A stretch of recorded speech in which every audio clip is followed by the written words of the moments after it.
It truly pains me to say this, but Elden Ring Nightreign just isn't very good.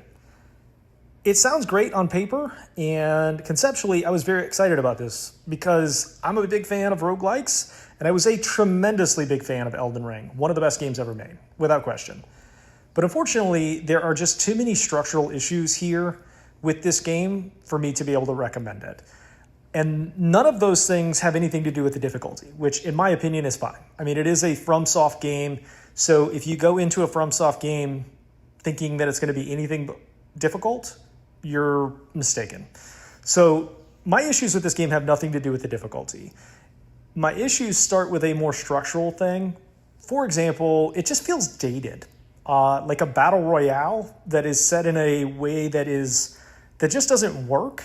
The loot feels kind of clunky, the way that the maps work and the way that you roam around in the areas and explore and take on mobs.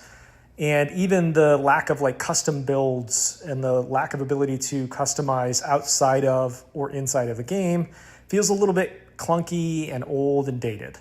So it just doesn't work the way that it should in a number of different ways.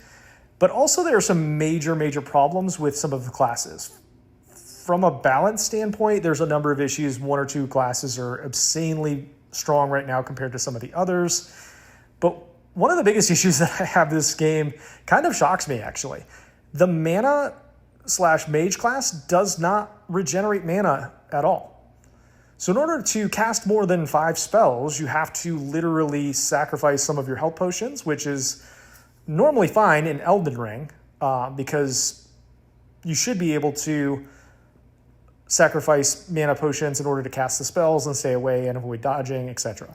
But in this particular case, it's much more punishing because the class is so strict in its ability to be customized, and it results in a class that feels basically useless.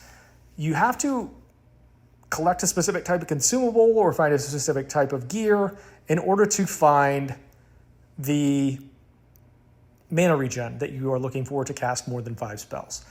So it essentially renders that class useless, and it might as well not even be in the game, honestly. So there are major problems here, and honestly, this just feels like a bad idea, or a good idea that resulted in a pretty poor game that just doesn't work. I'm feeling like a 4 to a 4.5 out of 10 on this one. Let me know in the comments down below if you played this game. What did you think? Please remember to hit the subscribe button. Thank you for watching.